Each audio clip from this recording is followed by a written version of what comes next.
Great. Welcome to everyone. I think we're giving it a moment for participants to join the room.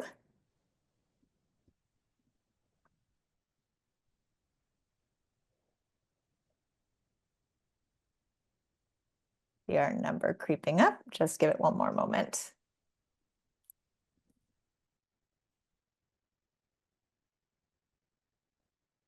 Great.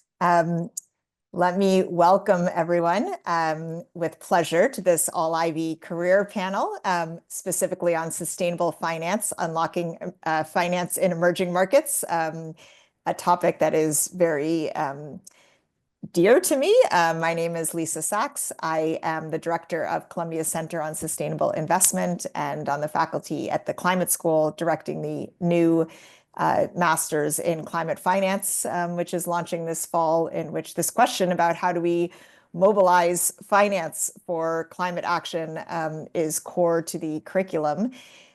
What's really incredible about this space is how many different actors in the financial ecosystem play a role in or have an interest in or are affected by financial flows and in particular whether and how to direct them to emerging markets. And so I'm absolutely thrilled and honored to be joined by four friends coming from really substantial major institutions, but all different parts of the sustainable finance ecosystem. Their collective expertise, as you'll hear, spans investment management, development finance, catalytic capital from the UN system, and working on national climate finance strategies. So really different perspectives. I hope I'm talking the least. I'm eager to hear from each. So let me, without ado, ask each of you in turn to introduce yourself, and in particular, if you can say which organization you're from and the role that your organization plays in particular in mobilizing finance for emerging markets and how you see your work as contributing to unlocking capital for emerging markets. So Denise, let me start with you. Thank you, Lisa. Hello, everybody. My name is Denise Becerra. I work at DWS as ESG integration and engagement lead. DWS is a German asset management. So I work with the active team. So mainly we work as institutional investors. When it comes down to emerging markets are a great opportunity for different kinds of investments. However, when we talk about institutional investors, we are also very restricted for the type of mandates that we have.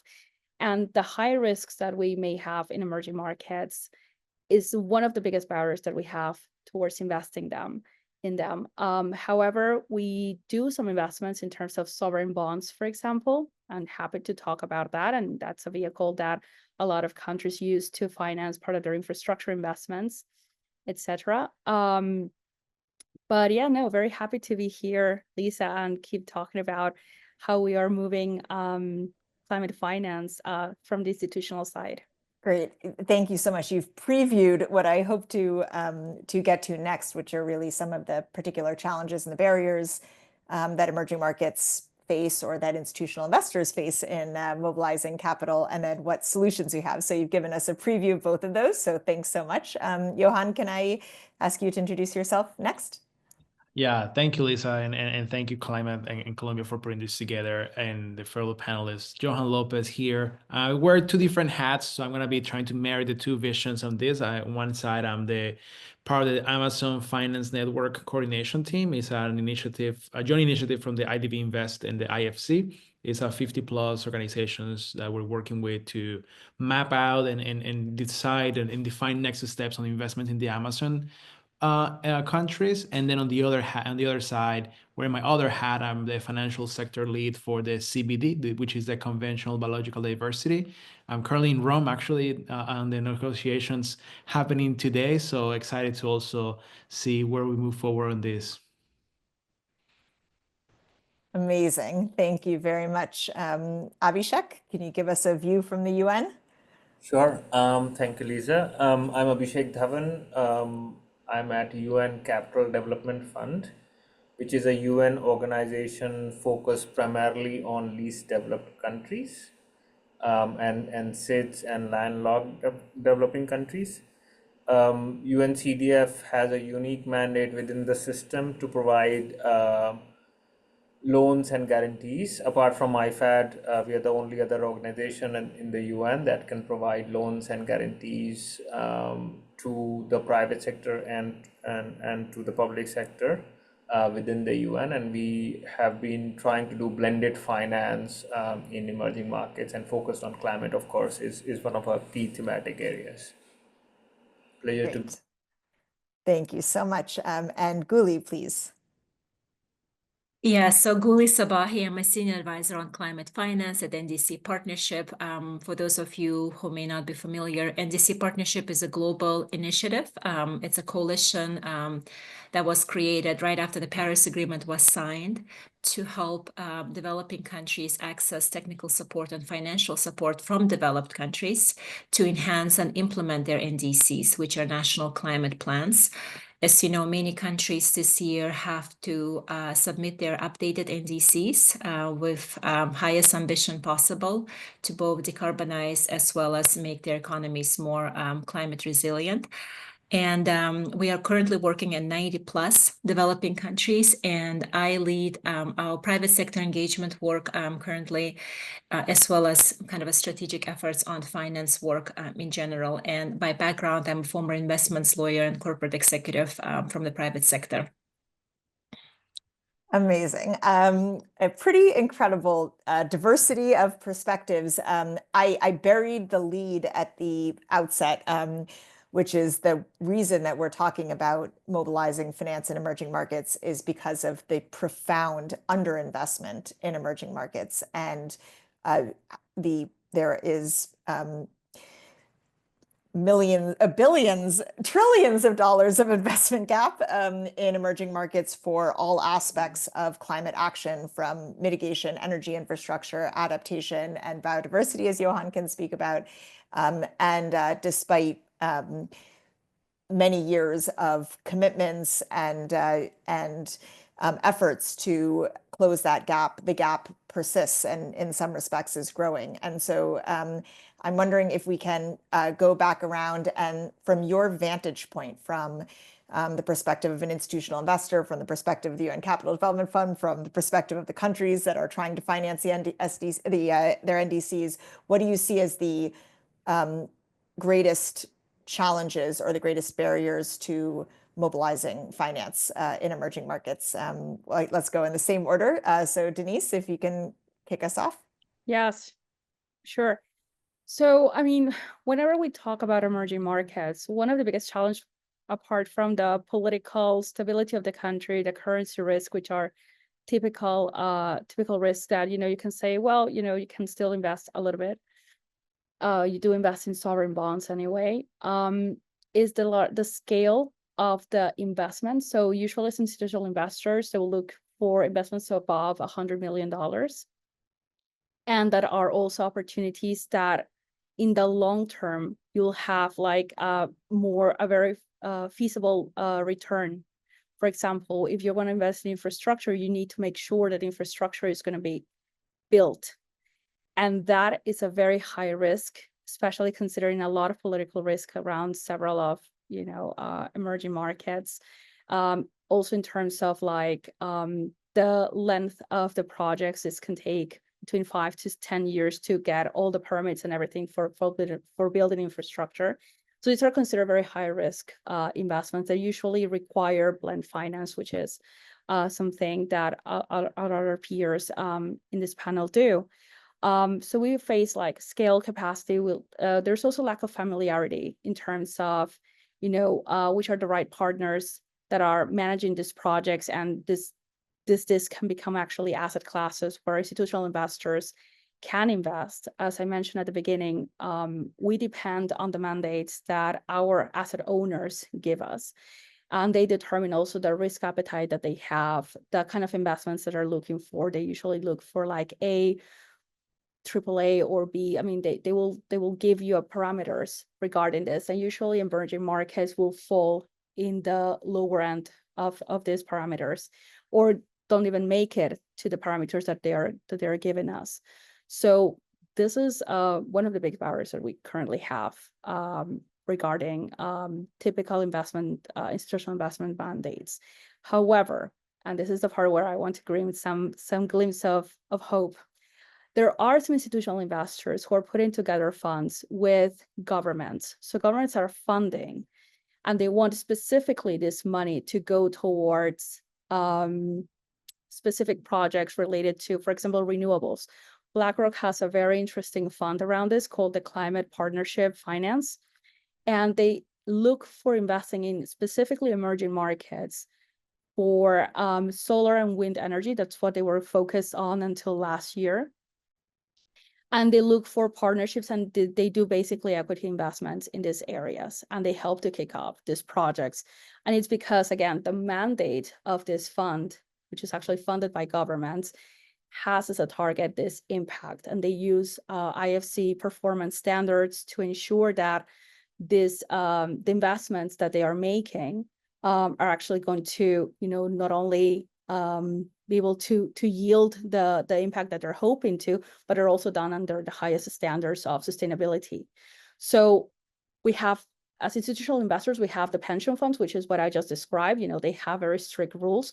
But then we also have these other options where we have governments or we have investors that want to invest in a specific infrastructure for specific ends in emerging markets. And these are not as common, but we hope as climate adaptation becomes a bigger topic, we hope to see more of this kind of funds coming up in the future. And this is I think it's a huge area of opportunity, but we still need to keep building up on the capacity to attract the investment and also to generate the right information, and the scalability. Scale is one of the other key factors here.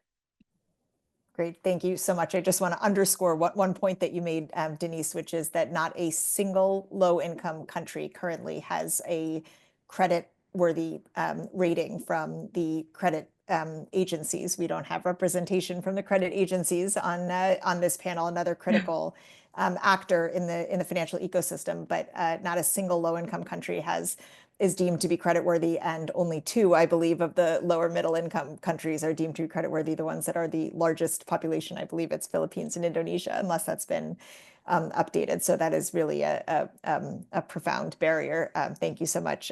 Johan, can I let you build on?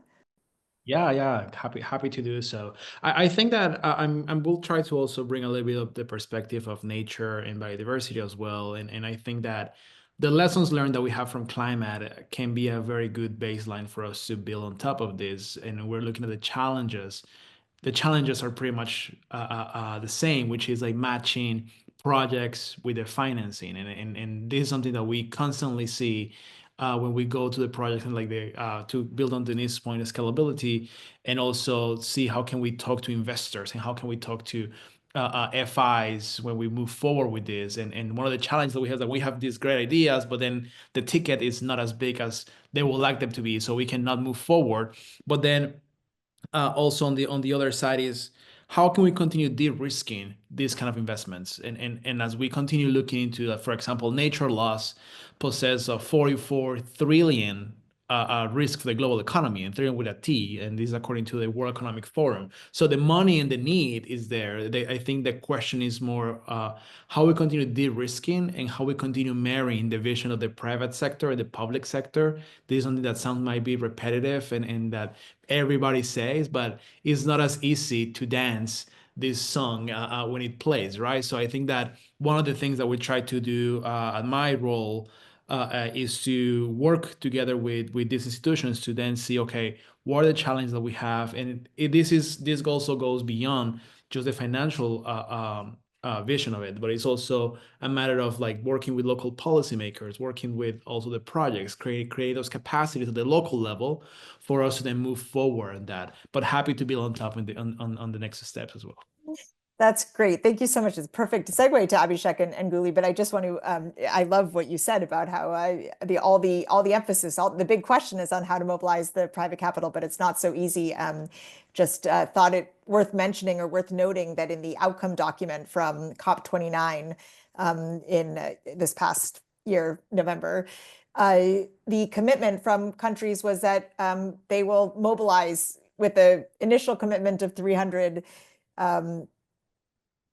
billion, they will mobilize 1.3 trillion from the private sector with no framework for how that will be done, no plan for how that be done, no recognition that it's a hard song to dance to. So I just appreciate what you're noting, that all of us are working to figure out how you actually do that through all these mechanisms. Abhishek, over to you, because you're working directly at this on this question. Sure. And I want to sort of reflect on my trip last week, where I was in Burundi and Rwanda. And UNCDF has provided guarantees there to banks, local banks, to mobilize capital.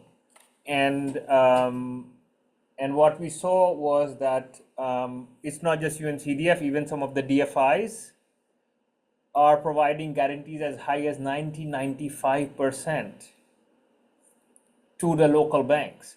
So I think there is a bit of a challenge to figure out is, if we have $300 billion and we want to mobilize $1.3 trillion, but at the same time, and obviously Rwanda is an LDC country, so the credit rating is definitely a question mark in terms of how far we go, but still a 90% guarantee or a 95% guarantee for transactions is as good as grant money going in, right?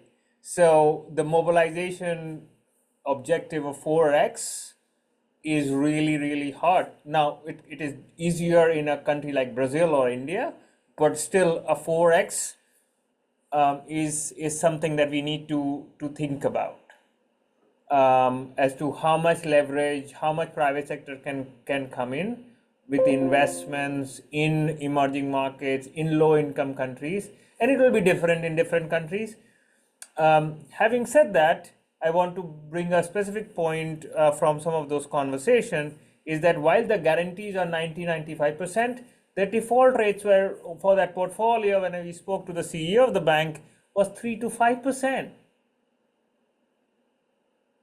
So the numbers that we are aiming for are possible, just that we are not thinking about it in the way we need to think about, and maybe we are sort of overpricing risk in certain markets and underpricing risk in other markets. And I think this goes back to Lisa, the other point is with the rating agencies. And I have been fortunate enough to have moderated a session on this topic last September during the Climate Week with the rating agencies. And I think there is a lot which can be done if everybody comes together on that. I'll stop there. Yeah, thank you so much. The questions of the risk perceptions and the risk ratings is a whole major topic, but you raise one important point, which is why we all believe so much in the ability to scale capital in emerging markets, which is that the growth potential in emerging markets is actually substantially higher than it is in developed countries. So the potential for real returns over the long term, economic returns, in addition to, of course, tremendous social and development returns, is far greater in emerging markets. And that's not reflected at all in, I mean, it's not even what risk ratings are meant to assess. So there's a real misalignment between what risk ratings are looking at and the risks that they're assessing and the real growth potential in emerging markets. Of course, it's a more complex landscape, but that's a basic point that's useful as we look for solutions to scale investment in emerging markets. Guli, let me turn to you from the country perspective. Yeah, and just to build on, I think on what Panelists has said, the way that I see kind of the key issues from country's perspective, number one is, first of all, nobody has done this before, right? If you're thinking about this, we need to come up with the integrated approaches to solve climate, nature, development issues. So the countries are coming up with this multi-sectoral investment programs, let's say, in the case Abhishek mentioned Rwanda, for example, Rwanda has 3 programmatic approaches. One is green cities, one is sustainable land management, and another one is climate smart agriculture. So within those programs, you have climate objectives, right? Both mitigation and adaptation. You have also nature-based solutions that could be applicable, as well as kind of the impact that will be related to certain SDGs. So that's one thing. Very hard to do, this type of programs. And when you look at this, to be able to determine the potential of commercial viability of different projects within that program. And coming up with the financing strategies that would appeal to different type of investors. We have institutional investors who may be still kind of interested mainly in a sovereign bonds, maybe coming slowly in blended finance, but then also thinking like, how could you engage with your local fertilizer companies or others, so the range is so big, vast, and that makes it kind of very complicated. And that brings me to the second point, where the climate finance, I think, was, understood originally to really apply mainly to the funding that would come from multilateral climate funds and, of course, MDBs and others, and that would be sufficient. And now over the last 2-3 years, it has become very clear that due to sheer size of the funding that's needed, half of it or more than half of it will have to really come from the private sector in all forms of investments. And that brings me to my third point, is that now we have so many stakeholders involved, and how to coordinate that and ensure that, things are done kind of in the right order. And of course, a lot of processes are not linear processes, but we are somehow working towards the common objectives and perhaps using the same framework and the same language. That was one of the reasons we launched together with GCF, Green Climate Fund, this climate investment planning and mobilization framework, and to have that kind of a reference point for the partners, for the private sector, for the countries to come together and understand where each country stands, and how the community and private sector could best support,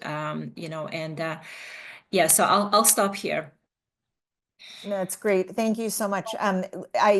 Before I continue, I actually see that we have a wonderful question already asked in the Q&A. So just want to remind those of you who are joining us, that if you have questions, to put them in the Q&A, and I will come back to it after the question that's already there is quite good. So actually, I might integrate that into my next round of questions for all of you. The question that's been asked is specifically on this question of de-risking investments. The question is whether the sectoral financing facilities have been effective, and are the facilities useful in building a pipeline that aligns with the MDB requirements. So if in your answers you can speak to that, that would be great. What I wanted to ask that's very aligned with that question is about positive solutions and examples that you've seen and approaches, but because you've touched on some of those in each of your past remarks, which is helpful. One of the things that I'm struck by, and Guli, you in your remark now, you just said this as well, that there are a number of kind of one-off or bespoke or smaller scale, to Denise's point, innovations and approaches and individual blended finance projects that may or may not have, that may have been successful. And I welcome hearing about those. But what I'd like to ask is where you see the most important reform opportunities for larger scale reform to either bring coherence, as you suggested, Guli, or to increase the scale of these individual one-off solutions to a more systematic mechanism for financial flows. So where are the opportunities for greater reforms? Let's keep our order. So Denise, we'll start with you again.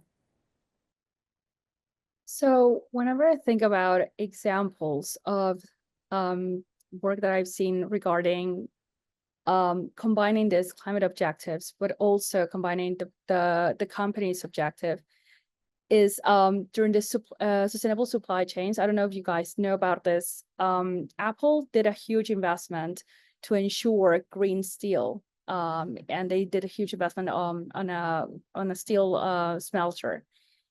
When we combine the whole supply chain, the buyer, in this case, Apple, when you go and talk to the smelters, and then you also look into the critical sourcing of the minerals used for the steel production. These are kind of examples of supply chains where we can generate a lot of impact. This kind of finance helps because basically Apple, what they did is they finance the changes that the steel smelter had to do in order to produce a lower carbon steel, and also ensure that the aluminum and the iron used in the production of that steel was coming from responsible sourcing, and this required the mining company to have certain targets regarding carbon emissions in their production. So yes, this is not like the big scale $100 million project or $100 billion project. However, bringing together different actors in the supply chains is one example that I find of making these concrete changes. So we can wait for politicians to get aligned and decide on making huge politic changes, or we can start bringing these people together.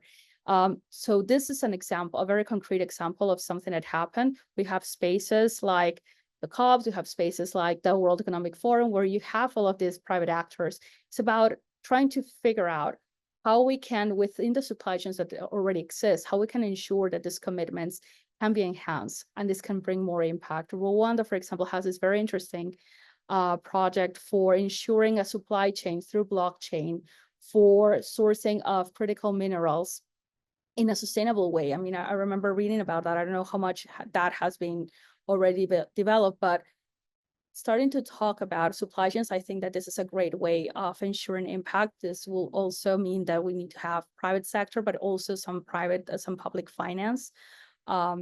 This is one of the biggest examples I've seen. And I'm very optimistic that in the future, these kind of examples can be replicated also across other industries, not just extractive.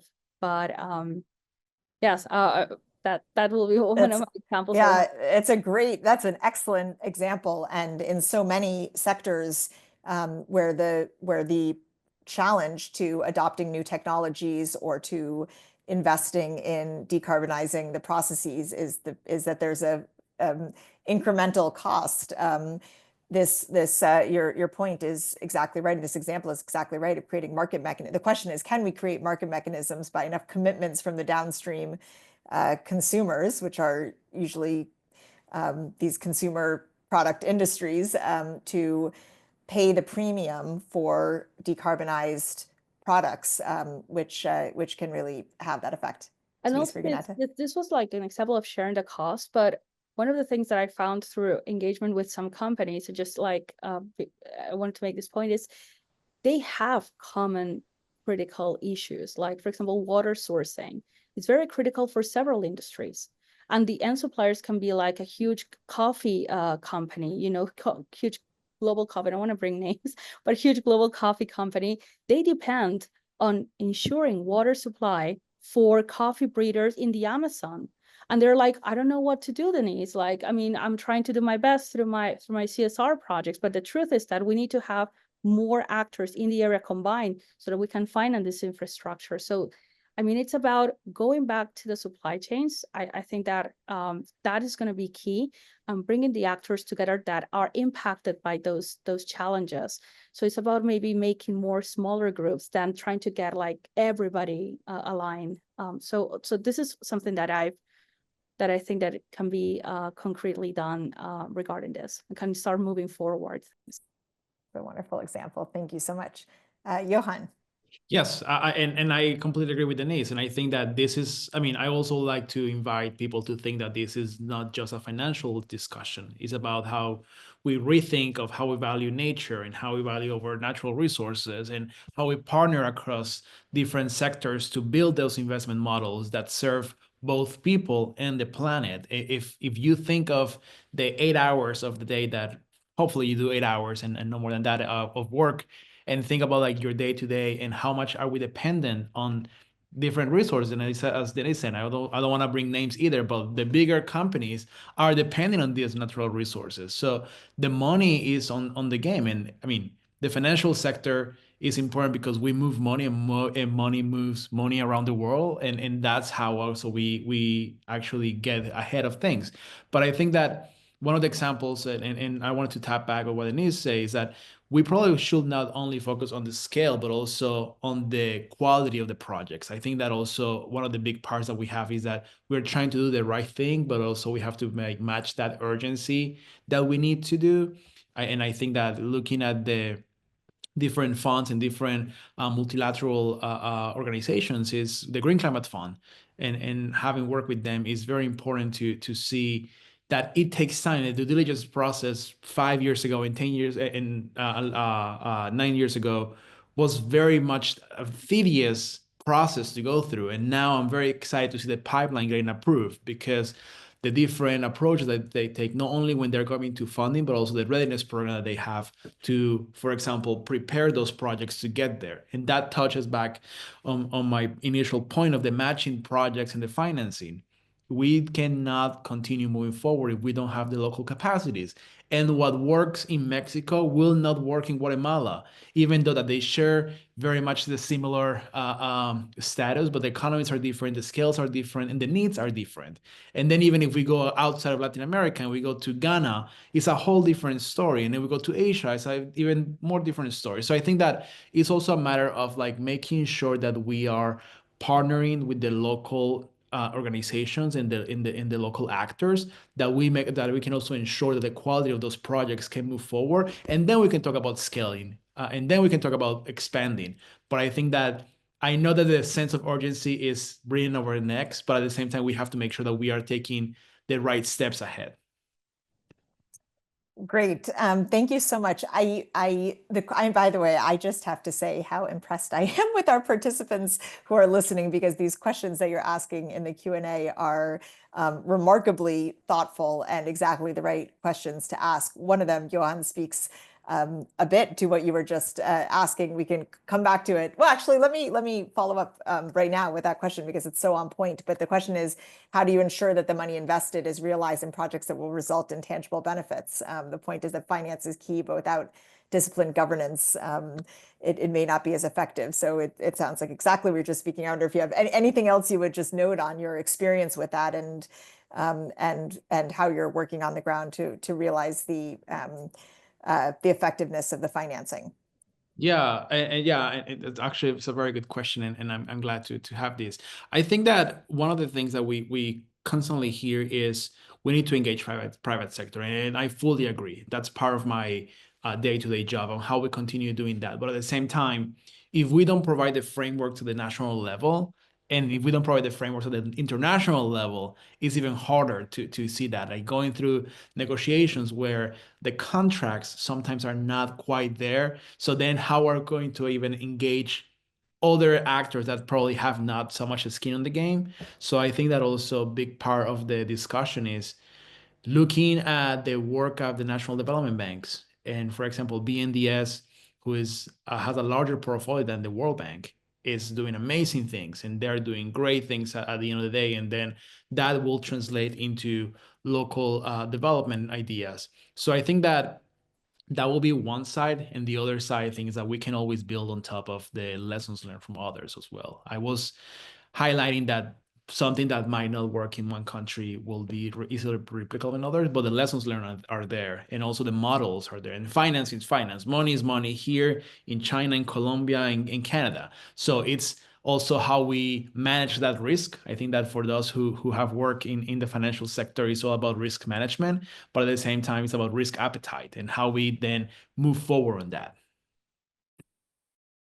Thank you so much. Abhishek, let me read one of these wonderful, really wonderful questions to you before turning to you, because I think it's you could very helpfully guide us on this, which is how do we redefine, or I would just more broadly frame it, how do we think about these risk ratings and risk assessments in emerging markets, given how much they undermine right now the resource mobilization goals? I wonder if you can speak not only to the mechanisms that one has to address the risk, but also what reforms you might see to change the way that we assess risk or rate countries or projects that would support these resource mobilization goals. Sure, I can try.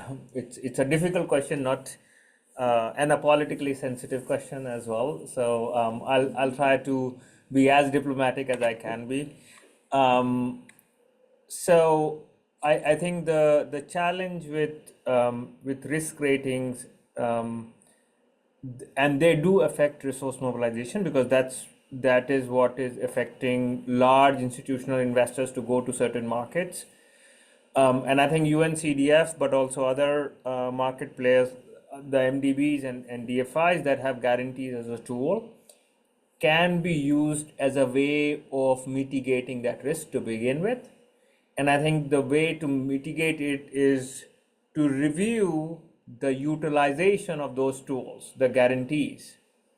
And then the rating agency should use that to rework into the rating mechanism to see if there is a clear demonstration across institutions, across sectors, the default ratings vis-a-vis the guarantees provided is not matching up with the ratings that they have. Because right now, I think what is happening is that the rating agencies are more global in nature, so they have set methodologies, processes, and so on. While and to Johan's point, the local sectors and the local markets are very different from where we sit in New York and look at them. And I think that the need is really to then test out the hypothesis that the rating agencies have and the methodologies they have and the ratings they have with actual on the ground projects and how they are performing. And I think in my view, that's one way to approach it, to relook at rating agencies from actual versus theory versus practice. And I think it is something that not many, and I think there is enough data in the MDB space. If the rating agencies were just to go and look at the MDB's investments in certain markets, that itself will be enough data points for them to revisit, at least, if not revise, the ratings. And it is demonstrated by many ways where MDBs buy insurance on their portfolio and they pay premiums, but they never really exercise those insurance products, which is a clear data point to look at from a rating agency perspective. I'll stop there. Hope it answers the question. Excellent. And I'm going to use it as a plug for another career we haven't talked about, which is mine, which is a research center. We are looking at exactly this question, Abhishek, that you just highlighted, which is the misperceptions of risk or the misalignment of risk ratings with real project performance, to demonstrate that the rating agencies are not properly accounting for the extent to which catalytic funds like yours or guarantees and others are actually de-risking these projects. So it's one of the roles that researchers can play, is to actually to help improve risk assessments, to look at whether risk assessments align with real performance. The other thing I just wanted to underscore that you noted is the localization of risk assessments. Another set of institutions not representing on the panel, but to think about in this ecosystem, are export credit agencies that support the outward investment from specific countries. And they do even if not perfect, but their risk assessment methodologies are much more localized and grounded in the local context, and consider other factors, including environmental and social criteria and outcomes in their risk assessments than the traditional credit agencies do. So there are other examples that one could look to, both the data from projects, but also how other financial institutions in the ecosystem are assessing risk. So thank you very much. That was a very helpful answer. And of course, much more to be said on that. Guli, one of the questions before letting you tell us any reforms you suggest, but a wonderful question again about how organizations like the NDC partnership and others can support and strengthening the pipeline development in emerging markets. That's whether or not we've underscored it, that is one of probably the key barriers to mobilizing the finances the lack of an obvious pipeline of projects, financeable projects that are ready for the financing. So maybe, Guli, if in the context of your answer, you can speak to how you and or others can strengthen that pipeline, that would be great. That's wonderful, yes. And the pipeline development begins from the development of your national climate plan also, right? NDC, as well as related plans like national adaptation plans, NAPS, or NBSAPs, which stand for National Biodiversity Strategies and Action Plans. So NDCs, being the document that is under the Paris Agreement, could be the foundational document that signals those investment opportunities to countries, and it could integrate, like in the case of Brazil's new NDCs, other relevant documents and really present this as an investment platform. So I think that's where we need to start. And based on that, then countries are developing their investment plans, as I mentioned, the case of Rwanda, where they're basically rolling out these multi-sectoral investment plans that need to be reviewed for the potential of commercial viability, right? And some projects in those programs could be financed by private sector on its own, because there's a business case made, and these are renewable energy projects. Many projects would require blended finance support, so how to strategically use public sector philanthropy money, concessional terms to mobilize private capital on commercial terms. And then there will be still some programs with great economic benefits that do not necessarily generate immediate financial returns and may still need to depend on public funding, right? So that assessment needs to be done as part of the upstream work, as part of the investment planning work that the country is doing and partners are supporting. And then we have an initiative that's called Project Checklist Initiative, where we are essentially helping together with our partners kind of collect information on the projects that the countries are identifying as part of that investment planning process, and trying to come up with that basic data that any TA facility, technical assistance facility, for example, of the blended finance platforms would need to see if they want to take on the project for further development, within their facility, or any project preparation facility. So I see our role at NDC partnership, and this is something that is also being discussed internally and externally, because there's a huge demand from countries for pipeline development, for project development, to see where the best we could add value kind of on the upstream side to ensure that as part of the investment planning, that early stage project preparation work and that assessment of pre-feasibility of a program at scale has been done, to help then those projects to reach the right partners and right private sector entities for further development based on their own criterias. Great. Thank you so much. I'm going to actually go back to one of the other excellent questions. I'm really struck by how thoughtful these are and how much of the landscape they're allowing us to cover.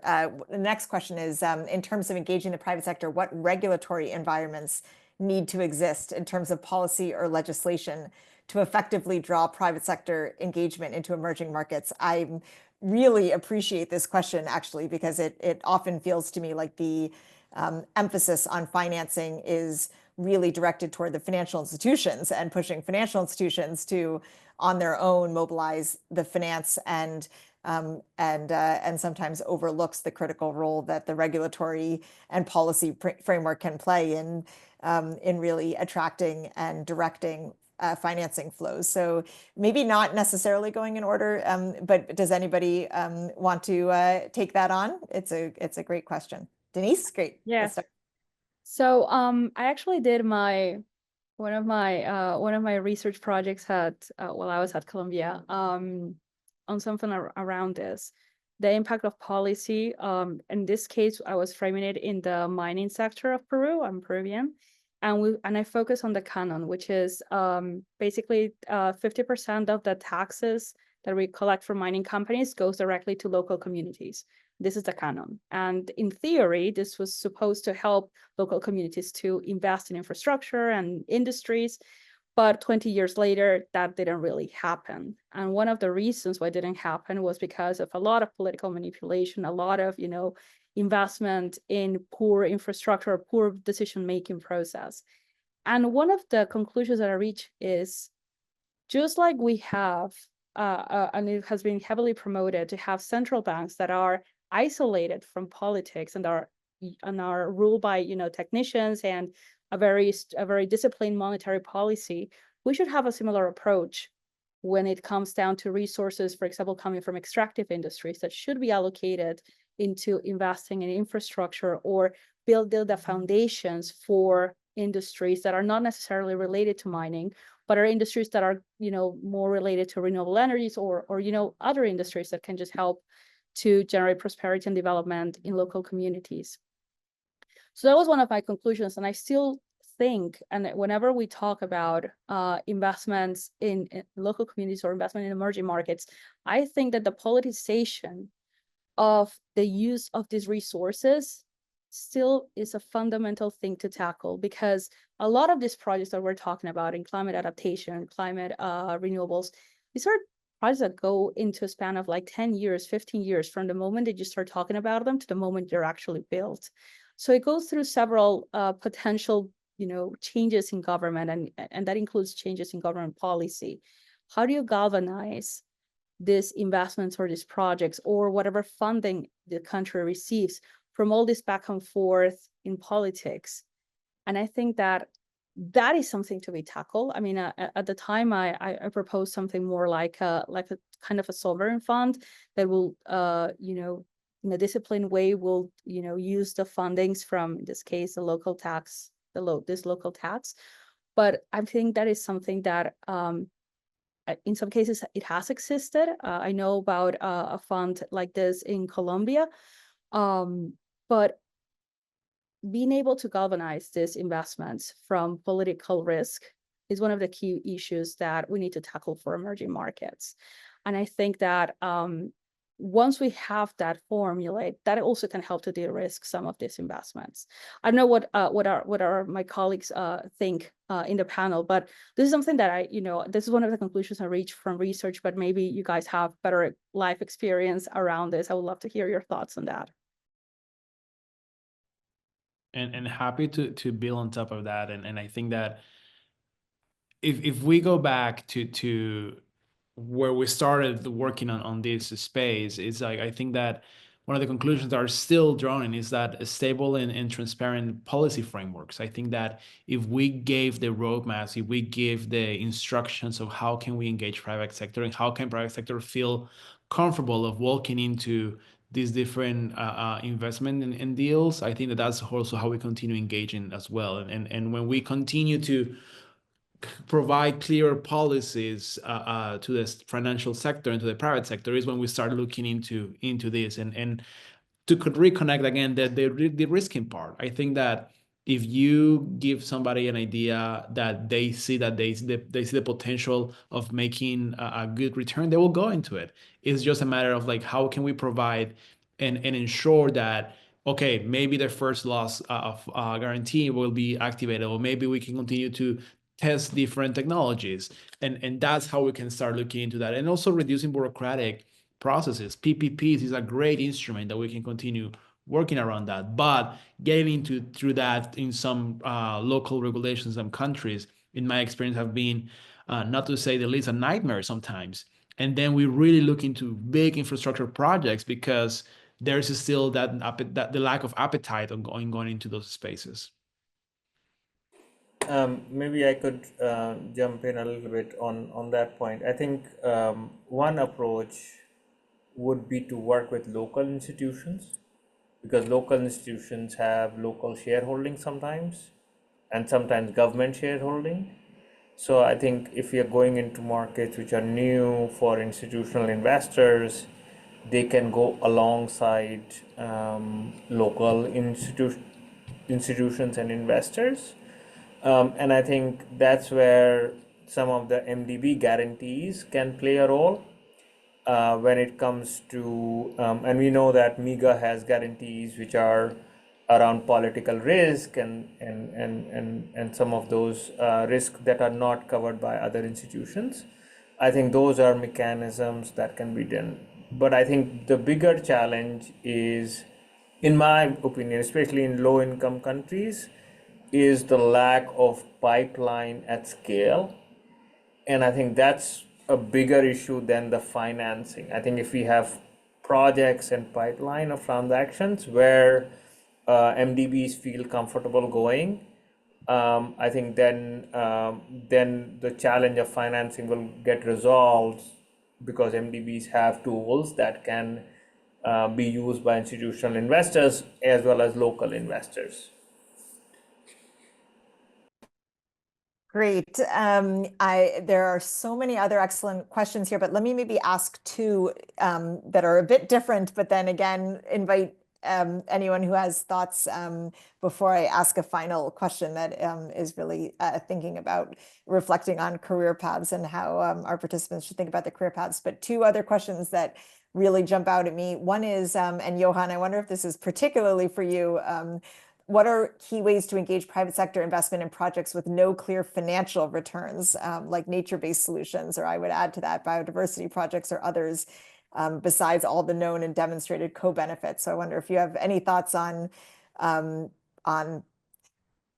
even whether that's how we should be thinking about it in terms of attracting private investment, or how do we attract private investment in those? And then to anyone, but Abhishek, I wonder in particular if you have maybe thoughts on some of the ways that the administrative timelines for project approvals can be reduced. The specific question here is on the GCF and how long it takes to get approvals for the Green Climate Fund among probably other international climate funds. But I actually think the question could be more generalized to other approval processes in general that that can cause delays that actually undermine financing potential. But Denise and Guli, please also feel free to answer those or any others if you take a peek. But Johan, can I turn that first question over to you? Yes, and it's a very tough question. I think that, I mean, this is the question that we'll ask into ourselves, right? And that's exactly what's going on in today's world, is that how we can continue engaging private sector and how we continue making the case for these investments. And as I was saying early on, it's not just about the financial decision. I think that it's also about thinking on the bigger picture as well. But when we talk to investors, they know that we have to somehow work the crunch the numbers. So in my experience, what I've seen, and of course, without dropping any names, I still see the engagement for even the bigger players in the space trying to figure out how to move forward. And I think that looking at what Denise was saying is that we also dependent on natural resources, that we have to find a way. I cannot say that, oh, this is the only way to do it, because I think that we are flying this planet, we're building it. But like if we, for example, look into the climate debt for nature swaps models, great moment for us to then looking into how can we continue moving forward on that. The bigger players were very interested into that, and the appetite to get into that is massive. So I think that as we continue to find those new vehicles, we can continue to develop the new instruments. And I think that, I mean, it's not, I mean, if we had the answer, we wouldn't be having this panel at all, right? And if we have the answer, we wouldn't have careers, which it's part of the call for these programs, is that we need more people to help us put our brains together to move forward on that. Great. Could not agree more that that's why we need all of the participants here to join us in this effort. Abhishek or Guli, do you have thoughts on the project pipeline approval processes? The only thing I would add is that there are initiatives and discussions, on standardizing and streamlining the processes. I think what gives me hope is everybody understands that this is an issue, and I think working towards kind of solving it. But we'll see. But definitely, we need, policy levers also to not just create incentives for private sector and financiers, but also some sticks to disincentivize certain behaviors. Just responding to another question in the chat, and so and it's important to do that even at the NDCs, and that was one of the things that private sector entities have also raised. Great. I would kind of agree with what Guli just said. There are lots of conversations going on about standardization of pipeline processes and pipeline development processes. I think while those are really good initiatives and thought processes, it is going to be a big challenge because everybody has different investment committee processes and they all need different processes. I think just to give you a example from the conversation at the Climate Week at Columbia that I was part of, even simple thing as definition of additionality and concessionality are different in every institution. So I think we have to start sort of thinking about things from very first principle basis. And I think as a community doing blended finance and development finance, it's important that we start to look at the problem from very first principle basis. I think we have tried for at least 2 to 3 decades, if not more, to do development finance and to reduce poverty. Yes, we have come quite a way on that. But there is so much more to do, especially with the poly crisis around climate and all of that. But I think it's important that we take a step back a little bit, look at what the real problem is. And I don't think that the problem necessarily is about finance. I think we have enough money in the world to solve all the problems that we want to solve. And we saw that from our response to COVID. Right? It was a global problem, significantly big, but we got through it within 2 years. So I don't think from that experience gives me hope that there is no problem difficult to solve when it comes to money, because money exists and we can print money.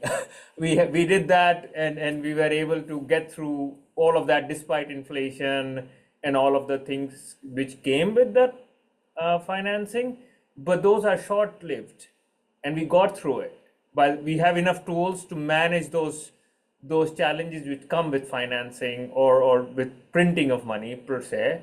So I don't think financing is a problem. I think developing pipelines is a bigger challenge, and doing it in a more structured way is a challenge. But first we need to have some basic ground rules, things like defining additionality, defining concessionality, and having a common language for that before we have a common platform.